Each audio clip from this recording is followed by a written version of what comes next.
Indonesia tak pernah lelah berkarya. Assalamualaikum warahmatullahi wabarakatuh. Teman Jawa Barat, teman tekstil seluruh Indonesia, selamat datang di acara kesayangan kita, Bincang TBT, Tekstil, Produk Tekstil.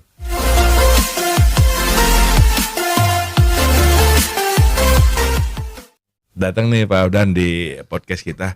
Podcast kita ini bicara tentang tekstil dan produk tekstil, Pak Afdan. Dan kita lebih banyak menyoroti tentang kegiatan tekstil di Indonesia yang kepingin tekstil Indonesia itu kembali lagi ke masa jayanya di tahun 1990. Kenapa? Karena saat ini kan Pak Afdan tahu kondisi tekstil Indonesia seperti apa kan. Oke, sebelum kita mulai Pak Afdan bisa cerita dulu nih ceritanya pertama kali kerja di tekstil dan sampai sekarang. Silakan ceritakan, dikenalin diri dulu nih Pak Afdan ya. Gitu ya. Ya. Oke. Ya, nama saya Afdan. Ya. Afdan Sarwani. Ya. Asli Pekalongan ya. Ya, mantap. Pekalongan itu daerah Batik. Nah, sebenarnya masuk tekstil itu nggak sengaja, Pak. Nggak sengaja. Gimana? Karena dulu riwayat dari lulus SMP itu saudara-saudara saya masuk SMA negeri semua. Saya nggak diterima. Karena saya itu dari 148 siswa lulusan SMP Negeri 1 Pekalongan tahun 83. Saya ranking 128. Iya. Hebat rankingnya, Pak ya. Pasti sekolah aja dulu buku satu terus di belakangnya. Nah, akhirnya pas kata bapak, udah kamu, bapak kan bulan kontraktor tuh, nah kamu masuk STM pembangunan aja, supaya kamu bisa ikut apa, nanti nerusin milik bapak bangun-bangun. Nah, masuklah aku.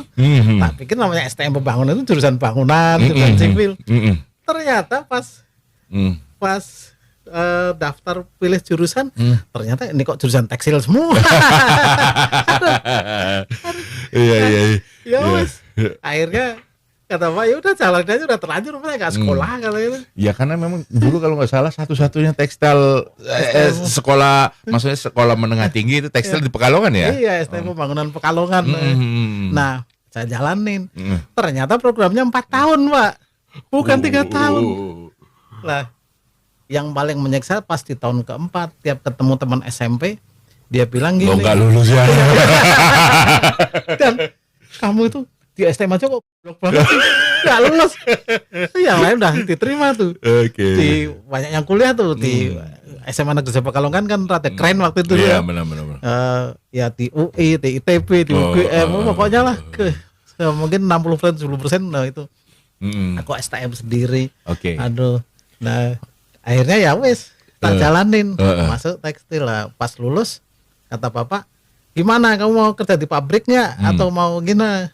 Ya sekolah Pak, kuliahnya di mana? Tekstil nggak ada.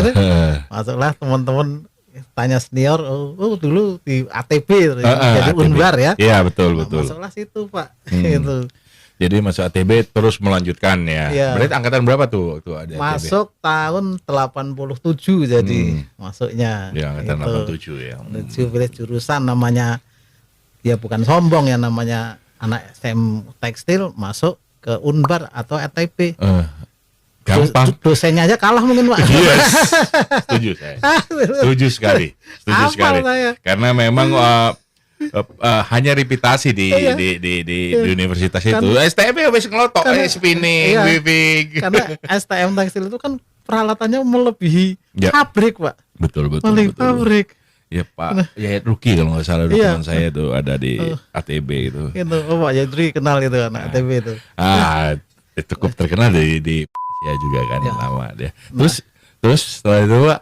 Nah, terus ATB udah Ambil berarti teknik manajemen industri atau bukan apa? D3 ngambilnya kimia D3. tekstil. Oh, kimia tekstil. Kimia tekstil. Akhirnya pas selesai SKS tahun semester 6 apa semester 6 mau ngajuin praktek di PT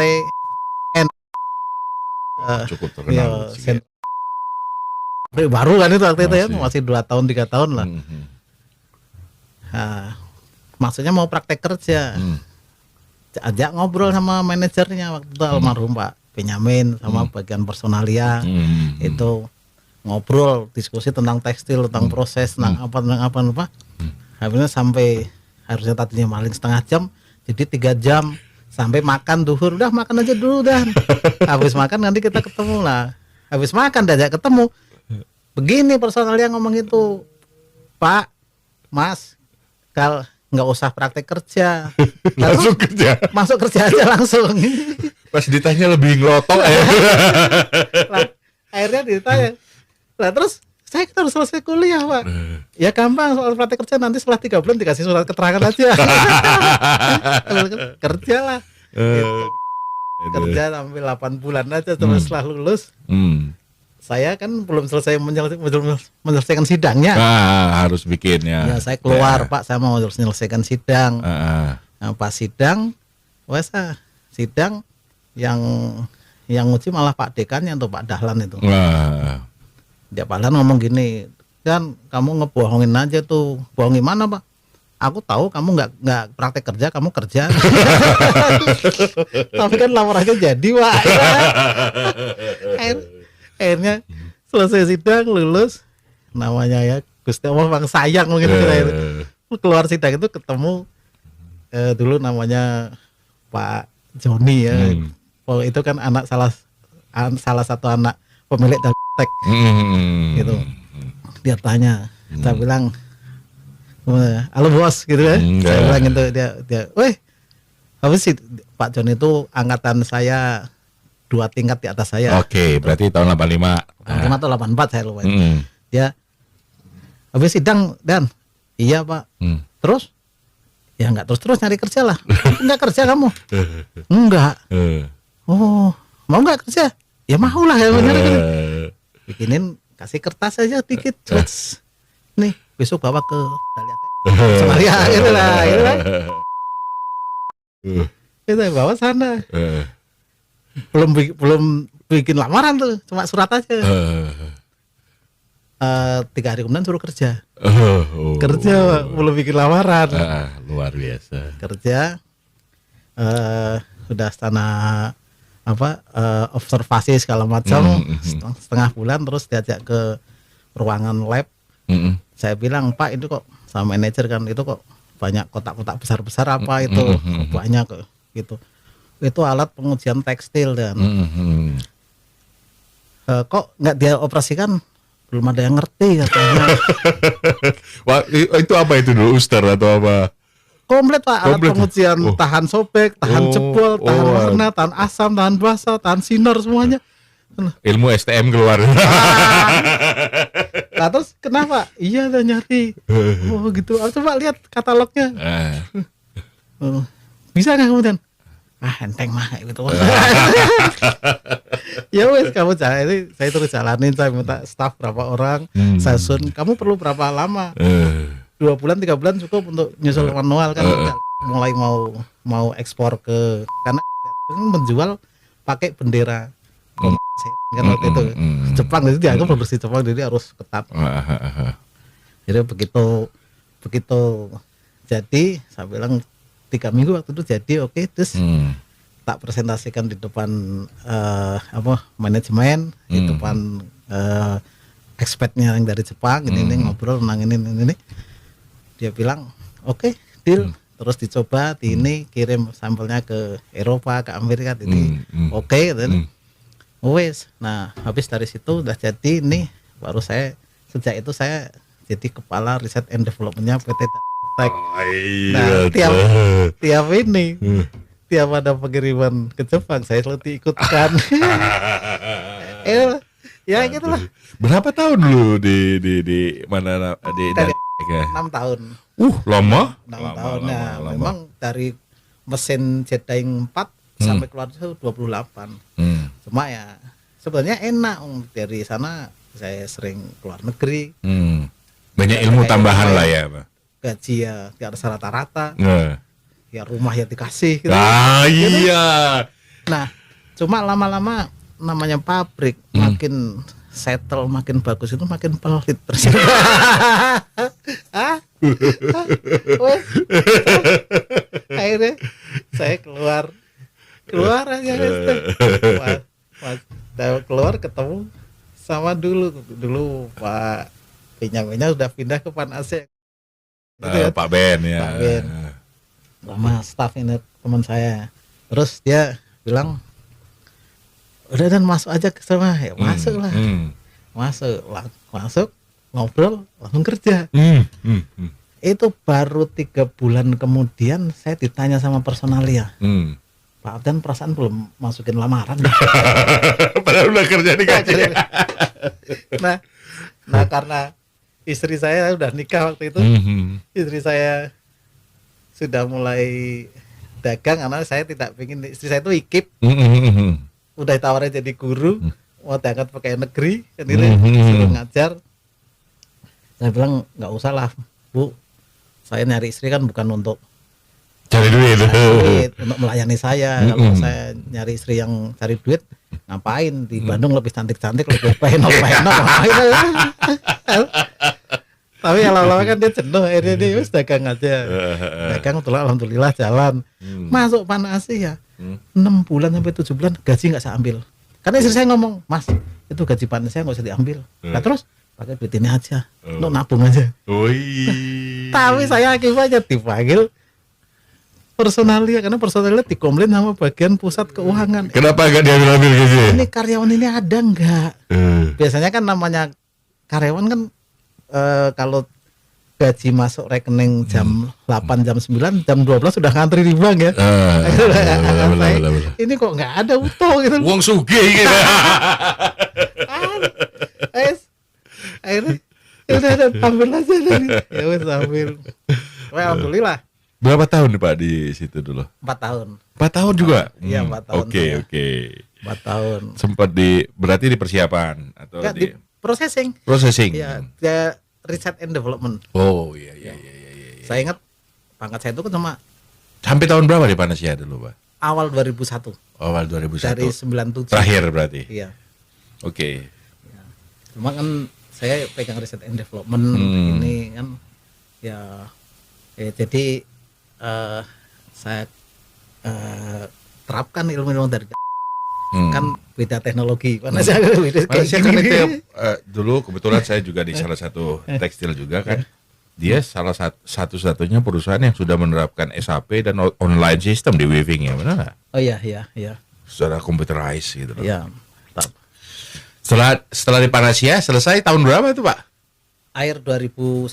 2001, oke. 2001. Terus kemudian dagang karena lihat dagang istri maju terus. Karena dagang jadi semacam apa reselling banyak reselling itu ini apa yang ngambil dari saya itu waktu itu sampai 70 orang Pak. Wow. Keliling.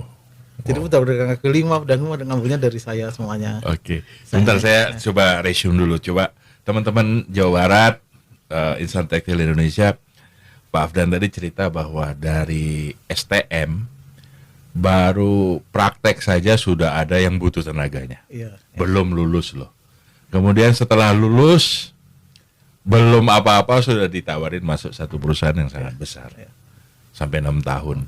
Kemudian rencana berpindah lagi langsung diterima juga di satu perusahaan yang sangat luar biasa besar.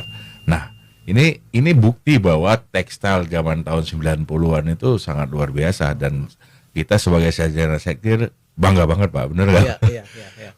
Langsung dapat inventaris macam-macam kan Pak ya? Ya rumah, ya mobil. Oke, sekarang nanti kita bahas balik lagi ke masalah itu Pak. Nah, pas mulain dagang, dulu waktu dagang itu dagang apa aja Pak? Dagangnya banyaknya fashion ya. Fashion.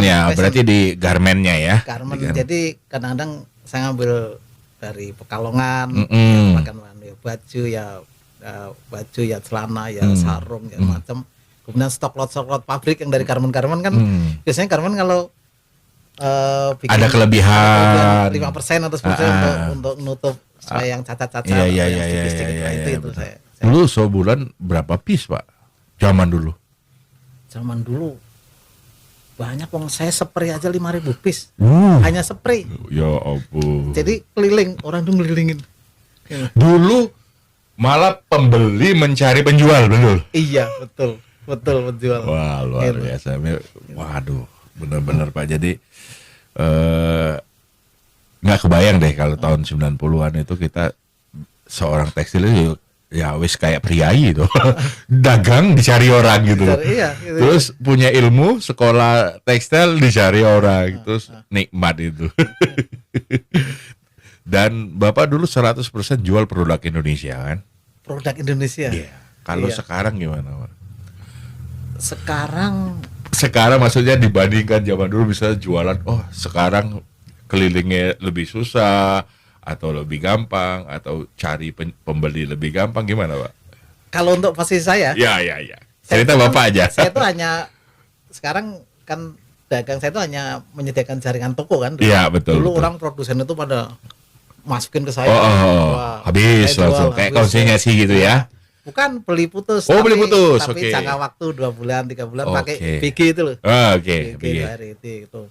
Nah, kalau sekarang kan problemnya kalau posisi saya susah. Karena produsennya sendiri pada online. Oke. Gitu. Nih, Bapak ini punya konveksi. Baju dari Bapak, katakan dari Bapak harga 50.000. Saya ngejual Jual. kan pasti Pasti lebih 70.000 untung. 75.000. Ah. Nah, sekarang Bapak online sendiri harga 55.000. Mati aku. Oh, jadi secara tidak langsung online itu sebenarnya untuk pedagang langsung sebenarnya Pembunuh pedagang offline. makanya banyak kemarin komplain dari teman-teman UMKM untuk contoh kayak kemarin TikTok ditutup segala macam, itu penyebabnya ini sebenarnya atau gimana? Itu kan kebijakan pemerintah aja, ya desakan aja itu. Desakan. Iya, Kan iya. sebenarnya sekarang kan jalan lagi. Iya, Gitu. jalan lagi. Jadi pembunuh pedagang offline itu ya sebenarnya produsennya. Oke. Gimana coba Karena cerita, Pak? Coba. Produsennya mengonlinekan sendiri, mutus rantai ini pedagang, urus rantai apa namanya, rantai Rantai sirkulasi ya, pasok lah rantai gitu, pasok kan. rantai pasok itu. Gitu kan. Sekarang gimana saya mau, wong saya bukan produsen, mau ke online gitu. Jadi yang sisa di saya itu kebanyakan adalah orang-orang yang pembeli yang untuk seragam.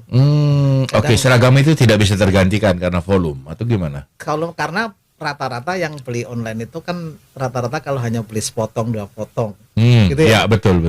Tapi kalau beli, Bapak nih maunya beli untuk seragaman hajatan 50 potong, Bapak berani beli online? Enggak. Iya, itu paling itu sisanya. Gitu. Atau pelanggan-pelanggan lama yang sudah itu. Boleh tahu Pak, dulu Bapak punya berapa toko? Berapa ya? Banyak aja gitu. Pernah mencapai 50, Pak. Kalau sekarang? Sekarang mungkin tokonya itu 27 kan. Berarti udah turun ya. Udah turun. Terus gimana pendapat Bapak tentang produk garmen Cina? Bapak pernah dengar nggak itu? Pernah. Ada nggak sebenarnya di lapangan, karena secara aturan, secara jelas sekali pemerintah menyatakan bahwa garmen itu tidak boleh masuk ke Indonesia. Itu larangan Tapi keras itu. saya lihat di pasar baru katakan belum pernah lihat saya. Belum pernah lihat. Belum pernah lihat. Oke. Karena Tapi kan gini Pak, kalau Bapak tanyanya, Pak gimana kalau garmen Cina atau garmen Vietnam atau gimana ya? Bagi kan Bapak tanya ke saya itu sebagai pedagang. iya, saya sebagai pedagang. Nah, saya kan pedagang Pak. Kalau memang garmen ini tewas, semuanya garmen lokal, ya saya dagang ini yang menguntungkan kan. Pedagang lo Pak ya. Iya. Karena Nggak, katanya, maksud saya, pertanyaan saya itu adakah produk garmen China dijual misalnya di jaringan toko Bapak? ya, saya kan punya di MTC ada ya, Margahayu ya, Metro Indah Mall, terus di Baltos, Balbur Town Square, terus di Pasar Baru. Kayaknya hampir nggak ada Pak. Hampir nggak ada Iya. ya. Berarti Kalau sekarang, ada pun 1-2 itu ya. ya berarti pemerintah sekarang sudah benar Pak. Maksudnya kalau kemarin kan sempat lolosnya banyak banget garmen-garmen itu dari China. Berarti kalau sekarang berarti pemerintah udah tepat ini cross dan tidak masuk lagi. Karena kan kalau itu masuk teman-teman kita Nah. garmen lokal, tukang jahit, UMKM kecil-kecil itu mau kemana gitu loh. Saya tidak tahu apakah yang dari Cina itu terus diganti mereknya atau enggak, kan nggak tahu ya. Ya, Tapi ya. terus kalau dari Ya lihat namanya merek kan, pedagang orang ngerti lah. iya. Eh. Kalau lihat merek sih kayaknya lokal semua itu Oh, Pak. oke, Lihat mengerti. merek ya. Gitu. Terus dibanding sekarang, zaman dulu sampai zaman sekarang, keuntungan dalam persentase menurut Bapak bagusan mana? Kalau di saya sendiri khususnya sebelum Covid ya, Ya, ya. antara Covid dan setelah Covid dan sebelum Covid. Sekarang tuh omset tinggal sekitar 30% loh. 30% omsetnya. Omsetnya. Berarti kalau terlepas dari omset, Itu makanya- jumlah keuntungan per piece turun berapa? Kalau misalnya contoh, zaman dulu kalau jual satu piece untungnya misalnya 15%. Sekarang tinggal 7% atau 5%. Kalau secara per piece gimana? Per piece masih sama. Masih sama ya. Kan Cuman ini- hanya volume omset turun dari 30%. Turun 30% atau menjadi 30%? Omsetnya turun 30%. Enggak, menjadi 30%. Yang tadinya 100 makanya sekarang paling dapat 30, 25, ya 35. Wow. Gitu. Menurut Bapak penyebabnya apa? Apa nggak ada BT? Kayaknya gini. Kayaknya duitnya kurang merata ya. Atau sekarang jangan-jangan karena pengawasan di bawah terlalu ketat ya. Jadi saya cerita beberapa teman saya yang UMKM Pak, daerah Jawa Tengah juga, saya nggak sebutkan namanya. Ada klien saya yang menjual kain ke teman-teman UMKM yang satu rumah itu punya 10 mesin, dan mereka bikin yang murah-murah itu loh Pak. Dan kemudian kan ada beberapa orang apa istilahnya kayak razia semacam itu ya, sehingga orang-orang yang ketakutan gitu, sehingga mereka tutup gitu loh. Nah setelah tutup ini kan nggak jalan tuh bisnisnya gitu loh. Jadi secara pasokan gitu mereka sudah terhambat gitu loh. Nah maksud saya pemerintah kalaupun seperti ini harusnya teman-teman UMKM berserikat gitu loh Pak. Jadi kebetulan kan Bapak nih di Pekalongan nih. Ya. Pekalongan itu kita merem aja udah tahu semua orang, oh ini tekstil gitu loh. Gitu loh. Jadi maksud saya mungkin kan jaringan Bapak ada situ, minta dari teman-teman ini berkumpul lah, berserikat pada saat ada masalah, jangan nerimo gitu loh Pak. Menyuarakan supaya kan kita ini masalah nasi gitu, masalah nek misalnya tutup orang mangan itu ya Pak. Gini. Saya sendiri kok melihatnya, jangan-jangan kita menuntut pihak pemerintah, Deperindak segala macam, bukan Deperindak atau pemerintahnya nggak mau, tapi mereka bingung harus ngapain. Maksudnya bingung tuh gimana? Malah harus diapain? Mereka juga bingung harus diapain gitu. Artinya Bapak berpikir bahwa teman-teman di sana ahli tekstilnya bisa dihitung dengan jari atau gimana? Bukan. Kita kan minta ke pemerintah untuk merubah kebijakan apa gitu ya.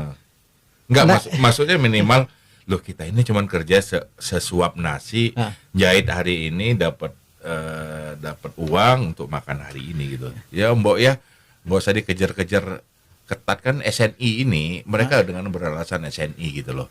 Sedangkan SNI Enggak, ini kan di hanya rahasia maksudnya. Iya, sedangkan SNI hanya wajib bagi Indonesia hanya untuk pakaian bayi gitu loh. Ada gitu. Memang rahasia gitu. Ya itu Kok saya nggak pernah denger tuh. iya teman-teman ada satu daerah itu, jadi dia ada razia. Atau ini karena kadang-kadang kan teman-teman kita juga kadang-kadang malsu merek atau segala macam, bacak merek gitu ya. Nah, itu mungkin yang rahasia Pak. Iya, saya nggak tahu latar belakang razianya. Jadi sehingga mereka takut semua yang tukang jahit. Kemungkinan besar betul itu, misalnya karena merek gitu loh kan. Banyak kan kita merek tertentu di ujungnya dikomain atau apa. Dan atau mungkin memberantas kain ilegal misalnya masuk itu kan kita nggak tahu gitu. Cuman mereka kan nggak tahu masalahnya seperti apa, atau razia takut dan mereka tidak jahit lagi gitu loh. Saya lihat kalau bicara penghasilan turun nggak kerja itu, saya kok saya kadang-kadang bingung Pak. Katanya ini kerjaan susah, orang miskin makin banyak, orang anggur banget. Tapi saya lihat Pak ya, kalau yang saya kan kadang pengurus masjid, kadang bagiin zakat, bagiin korban itu, yang ngantri itu HP-nya Android, motornya PCX. Nggak malu berarti Pak ya? Bukan nggak malu. Saya pingin ketemu yang betul-betul Susah itu. susah nggak bisa makan itu kayaknya susah sekarang.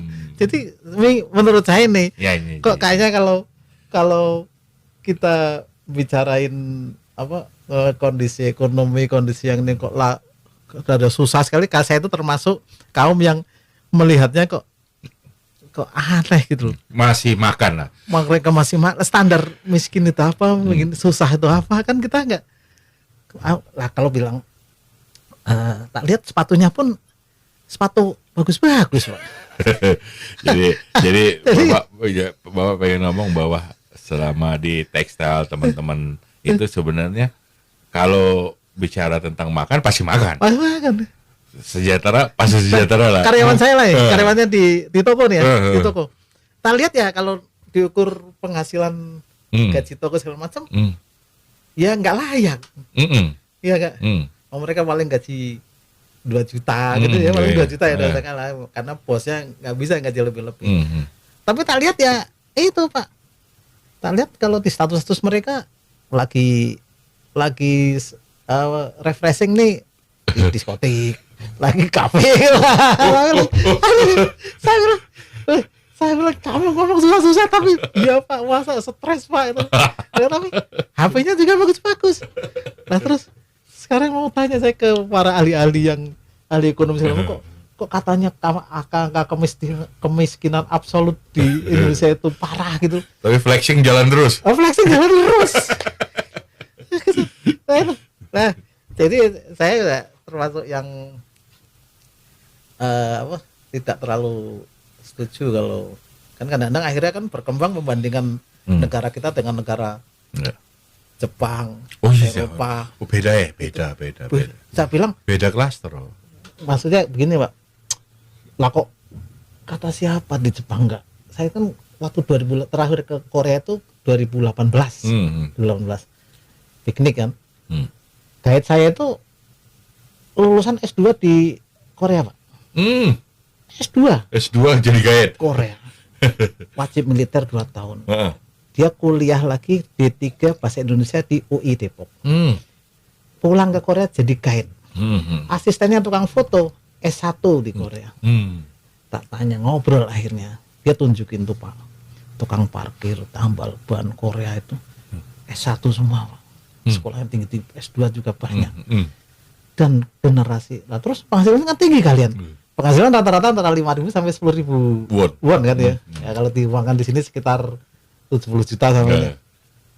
Tapi Pak untuk hidup di sini itu kebanyakan mereka nggak berani kawin, nggak berani berumah tangga. Makanya kan di Jepang, di Korea, di Hong Kong, Singapura kan penurunan penduduk ya. Termasuk di China. Di China. Karena negara-negara yang mau advance maju untuk hidup berumah tangga itu nggak cukup katanya Pak. Karena mereka mungkin nggak muslim kali Pak. Bukan, nikah alasannya begitu mahal nikahnya, bukan pengen nikah kayak kakek buyutnya semua.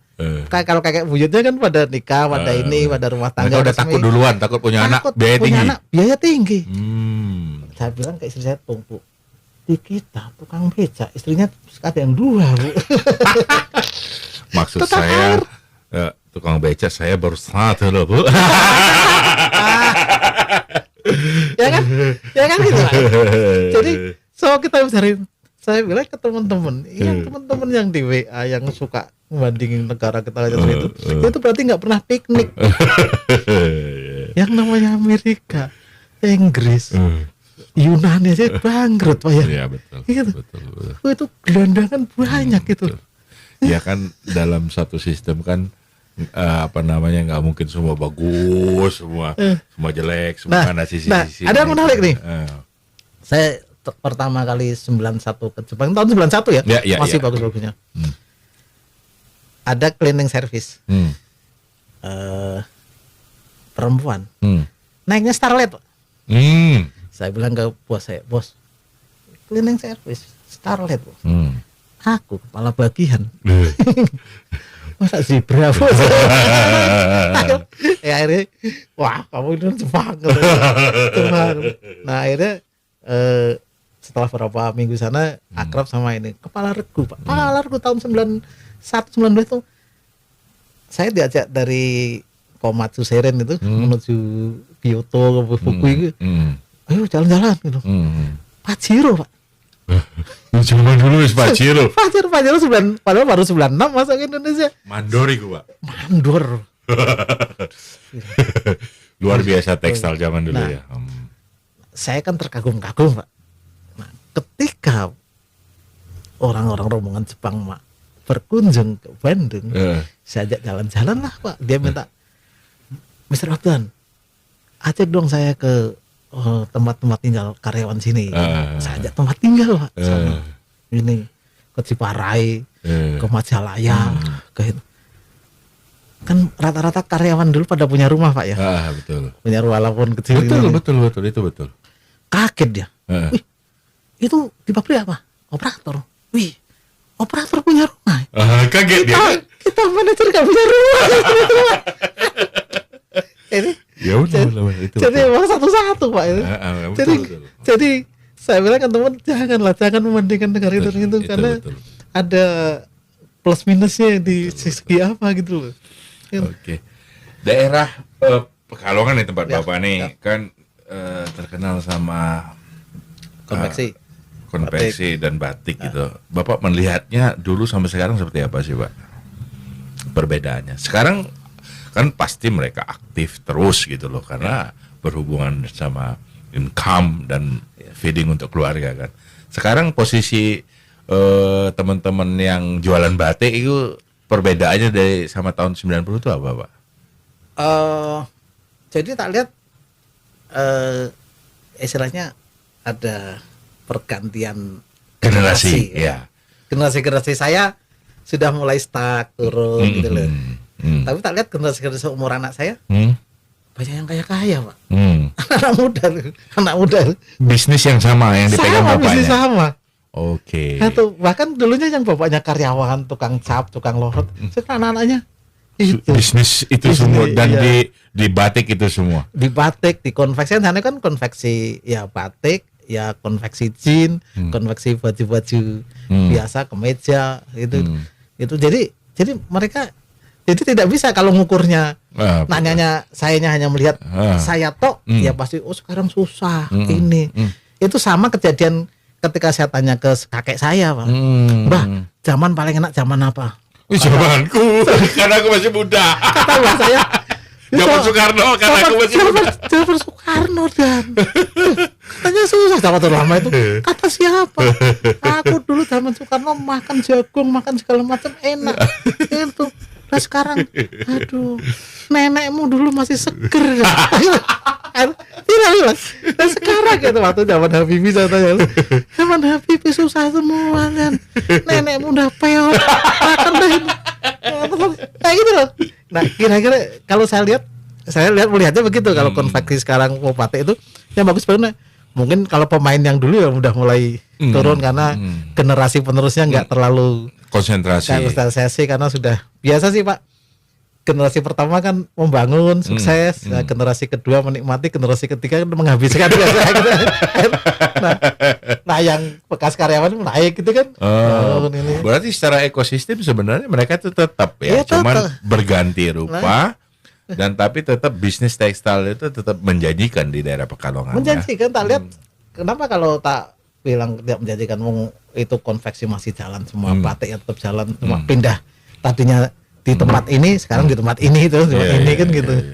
Ya, gitu. ini menjadi penyemangat kita nih. Kita kalau saya kan tukang benang ya, jualan benang. Nek konveksi ora jalan, nek weaving yang enggak jalan, tukang benang jual kok ke siapa? Masa dipangan dewe.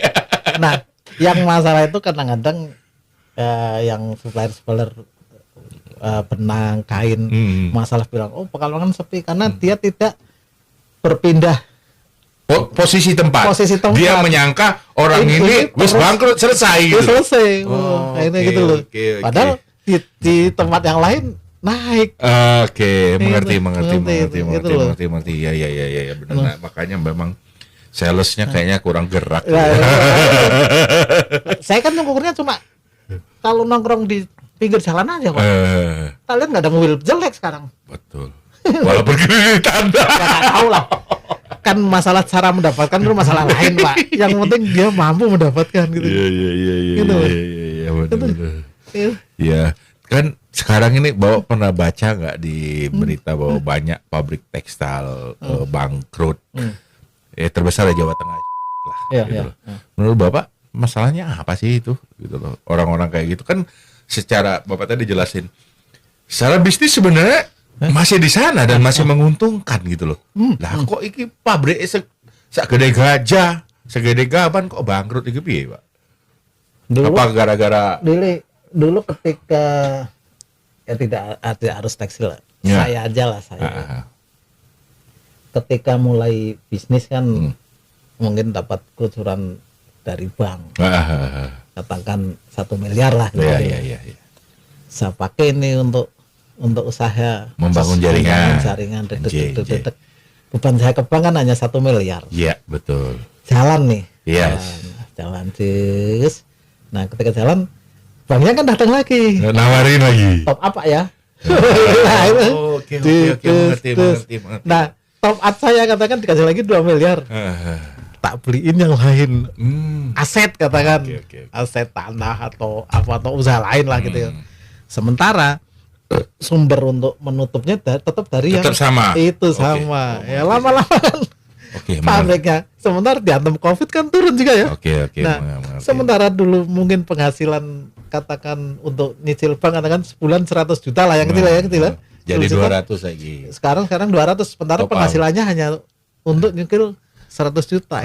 mengerti. Akhirnya top up lagi sampai menggunung, bingung dia lah. Oke, ini pengandaian luar biasa nih dari Pak Afgan ya. Ya, gitu lah. Saya nggak mau bicara. Ya, yang itu. betul. Ini pengandaian yang masuk akal sih Pak. Jadi kadang-kadang makanya saya selalu bilang kita fokus di bisnis ini gitu loh. Jadi kalau misalnya uangnya uang tekstil ya kembali ke tekstil. Itu. Kalau uangnya tekstil kembali ke bisnis yang lain nggak fokus, sedangkan ini tukang bayare nggak Soalnya fair gitu loh. Saya pernah denger tuh ada satu pabrik nggak perlu saya sebutin lah gede tuh. Dia dapat pinjaman bank tahun 90-an juga ya. 300 miliar Wow, segitu tahun 90 Pak. Wow. untuk bangun pabrik. Ya. Dia nyabisin 100 miliar bangun mana. Mesinnya juga ternyata mesinnya mesin bekas. Di upgrade, dicat segala macem. Yang dari bank kan nggak ngerti itu mesin baru atau pokoknya jalan gitu. Nah, Skim owner tidak bertanggung jawab seperti ini susah deh. Kemudian yang 200 M itu digunakan untuk lain-lain. Ada yang diinvestasikan amanin dulu lah di Australia, di Kanada atau itu kan untuk bangun garmen. Sementara pabrik yang dulu ini 100 M itu menanggung 300 ya Iya. tewas lah. Tewas. Kata bosnya tewas lah sana ambil aing dalam Ya inilah butuh nasionalisme. Oke, saya pikir cukup jelas ya, Iya. Pak Afgan. Terima kasih banyak diskusi hari ini. Mudah-mudahan menjadi pencerahan bagi teman-teman tekstil dan teman-teman tekstil. Jangan khawatir, bisnis tekstil masih di situ, masih banyak orang yang bisa naik ekonominya dari bisnis tekstil ini. Dan yang paling penting tadi fokus. Jangan sampai kejadian-kejadian lama terjadi lagi gitu loh. Jadi kalau misalnya uangnya uang tekstil, jangan kemana-mana, investasikan ke tekstil. Saya pikir gitu aja. Terima kasih Pak Afgan ada waktunya hari ini dan kita ketemu lagi kalau diskusi-diskusi selanjutnya. Terima kasih. Selamat siang Baraya Jawa Barat, Baraya Insan Tekstil Indonesia. Terima kasih. Assalamualaikum warahmatullahi wabarakatuh. Terima kasih Pak Afgan. Tekstilku, jayalah bangsaku, ukir kembali devisamu agar kehidupan tetap melaju. Di sini kami mengadu, di bincang TPT-ku, kami pejuang keluarga.